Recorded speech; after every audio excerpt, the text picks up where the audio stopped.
एक सर्वे के मुताबिक आपके रेस्टोरेंट में 96% अनहैप्पी कस्टमर्स ऐसे हैं जो चुपचाप चले जाते हैं आपके रेस्टोरेंट से, आपसे कंप्लेन ही नहीं करते हैं और बाहर जाकर वो अपने फ्रेंड्स फैमिली सर्कल में 10 से 15 लोगों को अपने एक्सपीरियंस शेयर करते हैं, जिसमें से 13% कस्टमर ऐसे हैं जो 15 से 20 लोगों को अपनी एक्सपीरियंस शेयर करते हैं और 92% कस्टमर ऐसा है कि वो वापस ही नहीं आते आपके रेस्टोरेंट में, चुपचाप चले जाते हैं।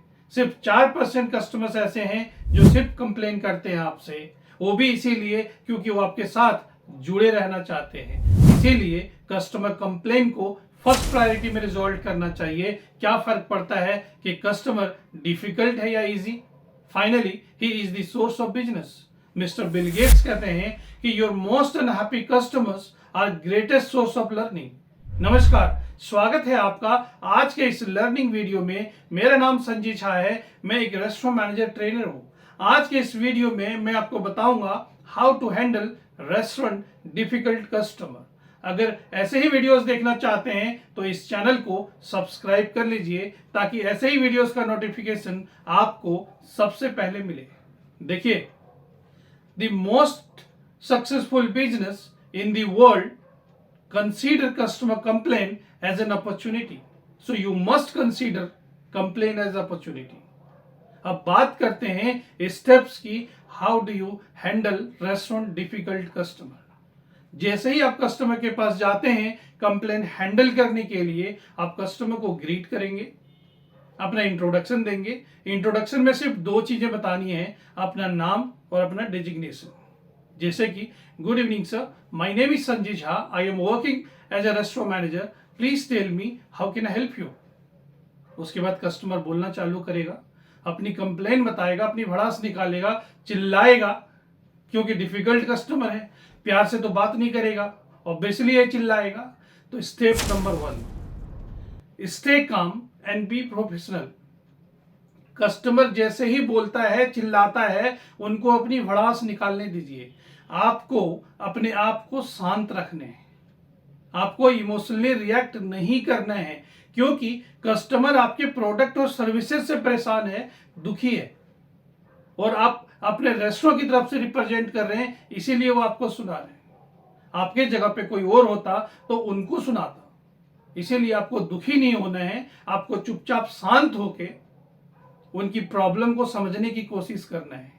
और अगर बोलने की जरूरत पड़े तो बड़े प्यार से रिस्पेक्टफुल वॉइस में उनसे बात करनी है, ताकि टेंशन को थोड़ा कम किया जा सके। Step number 2, listen actively. जब कस्टमर अपनी भड़ास निकाल रहा है, बोल रहा है, तो आपको चुपचाप सुनने हैं, बीच में इंटरप्ट नहीं करना है और समझने की कोशिश करना है कि कस्टमर की रियल प्रॉब्लम क्या है। और साथ में लिसनिंग स्किल्स भी यूज करने हैं, जैसे कि यस सर, नो सर, नहीं बिल्कुल सही कह रहे सर। अगर कोई दुख भरी बातें बताए तो oh no, oh my God, oh so sorry, इस तरीके से बात करने हैं, ताकि कस्टमर को लगे कि आप भी उसके दुख में दुखी हो रहे हैं और आप उनकी प्रॉब्लम को समझ रहे हैं। जो स्टेप नंबर 3 है वो है सिंसियरली अपोलोजाइज। जैसे ही कस्टमर अपनी बात को खत्म करे, अपनी भड़ास निकाल दे, उन्होंने अपनी प्रॉब्लम बता दिया, अब आपको स्टार्ट करने हैं। अब आप स्टार्ट हो जाइए एंड स्टार्ट विद अपोलॉजी। आपको सीधे अपोलोजाइज करने और दिल से अपोलोजाइज करने हैं, तभी बात बनेगी, वरना बात नहीं बनेगी। जैसे कि I sincerely apologize sir on behalf of my team that this happened. अब जिस लैंग्वेज में आप बात कर सकते हैं उसी लैंग्वेज में बात कीजिए। अगर हिंदी में बात कर सकते हैं हिंदी में कीजिए, इंग्लिश में बात कर सकते हैं इंग्लिश में कीजिए, कोई और रीजनल लैंग्वेज आप उससे कंफर्टेबल है तो उससे बात कीजिए कस्टमर से, बट मेक श्योर कि कस्टमर को समझ आ रहा हो, तभी बात बनेगी। क्योंकि यहां पे प्रोसेस के साथ साथ आपको इमोशनली कस्टमर को अटैच करने हैं, तभी बात बन पाएगी। जो 4th स्टेप है वो एम्पैथाइज विद देयर सिचुएशन। आपको कस्टमर की सिचुएशन को समझने की कोशिश करना है। भले ही आप उनकी बातों से सहमत नहीं है, कोई बात नहीं, लेकिन उन्हें जताना है, उनको बताना है कि सर मैं समझ सकता हूं आप क्या फील कर रहे होंगे, शायद हो सकता है कि मैं आपकी जगह पे होता तो मुझे भी ऐसा ही फील हो रहा होता। Step number 5, offer solution. अब आपको सॉल्यूशन देने हैं कस्टमर को।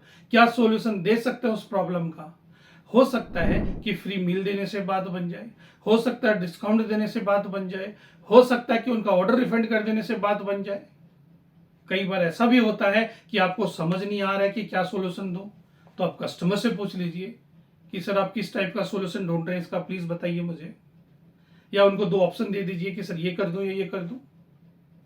कई बार ऐसा भी होता है कि उस प्रॉब्लम का करंट सॉल्यूशन ना हो, उसमें टाइम लगेगा सही होने में, तो कस्टमर को बता दीजिए कि सर इस पे टाइम लगेगा, और जैसे ही रिजॉल्व हो जाए तो आप उन्हें बता दीजिए कि सर ये प्रॉब्लम रिजॉल्व हो गया है। या ऐसा भी हो सकता है कि कस्टमर अब्यूसिव हो जाए, गाली ग्लोज करने लगे, हो सकता है, पॉसिबल है, 100 में से 1 हो जाता है।